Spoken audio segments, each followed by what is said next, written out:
Football Fantasy. Hello and welcome to Keepers. I'm Matt Ufford, and 5 of my 6 fantasy teams are headed to the playoffs, and that is the closest you will ever get to a fantasy expert having actual credentials. That's why this is the best fantasy show in the entire world. Well, that and this. Start DeMarco Murray. Murray will have a full week and a half of rest before Monday night's matchup versus a Bears defense that allows over 150 rushing yards per game, worst in the league. You have to go all the way back to week 7 to find the last time Chicago didn't allow a 100-yard back, and even scrubs like Benny Cunningham and Ray Rice have gone off against Chicago. P.S. Still hate you, Ray Rice. Sit Andrew Luck. Luck has 2 passing touchdowns, 5 interceptions, and a rating of just 66.7 over his last 4 games. With a road game in Cincy versus a Bengals D that gives up the 7th fewest fantasy points to quarterbacks, don't expect him to turn it around this week. Start Stevie Johnson. In his return from injury against Atlanta, Johnson caught 5 passes on 8 targets for 55 yards. I think he'll continue to get back into the early season form he showed with E.J. Manuel before both got hurt. And don't worry too much about a Darrelle Revis matchup. Revis is considerably less than 100%, and Tampa Bay has allowed the 2nd most passing touchdowns in the league.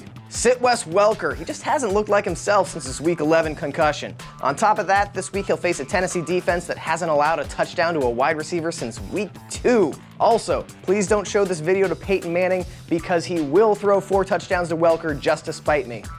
Start Eddie Lacy. It's going to be frigid in Green Bay this weekend, and with Matt Flynn likely getting the call once again, Lacy will have his number called early and often against Atlanta's 30th ranked run defense. Sit Jordan Cameron. He hasn't found the end zone since Week 7 and has just 108 receiving yards in his last 4 games. With Cleveland's quarterback situation in disarray, hello Alex Tanney, there's little reason for optimism here.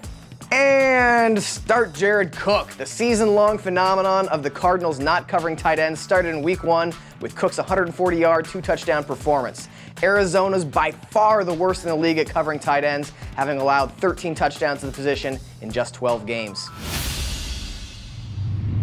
The purpose of the reality check is to call me out for bad predictions, which is a shame because I was right about almost everything last week. Starting Michael Floyd and Larry Fitzgerald against Philly, sitting the Chiefs D against Denver, starting Josh McCown, sitting T.Y. Hilton. It was a good week for old Matt.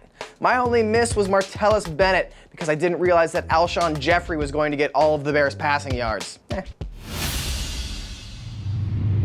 It is going to be absolutely frigid in Green Bay this weekend, about 20 degrees with a chance of snow. The last time we saw conditions like this, the Broncos and Patriots fumbled 11 times on Sunday Night Football. I'd expect both teams to keep it fairly conservative, with Eddie Lacy being the primary beneficiary in fantasy terms.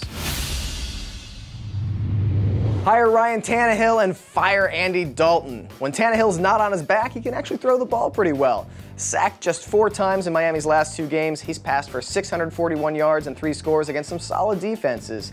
As for Dalton, he's thrown 6 touchdowns to 9 picks in his last 4 games, including a lousy game in perfect weather against the porous Chargers D. You simply can't trust him, and I'm not just saying that because he's a redhead. Hire Ladarius Green and fire Kyle Rudolph. Only Keenan Allen's been more productive catching passes for the Chargers over the last 3 weeks than Green. With over 200 receiving yards and 2 TDs over that span, Green's been one of the best tight ends in football lately.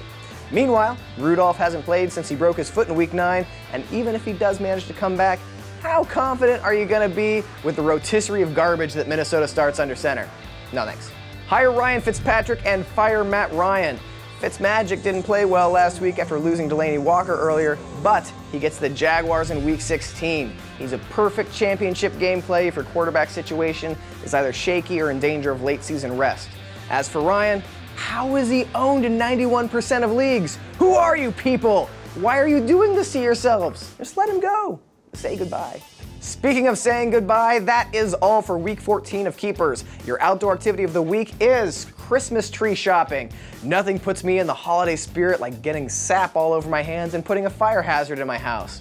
Set your lineups, and good luck in the playoffs.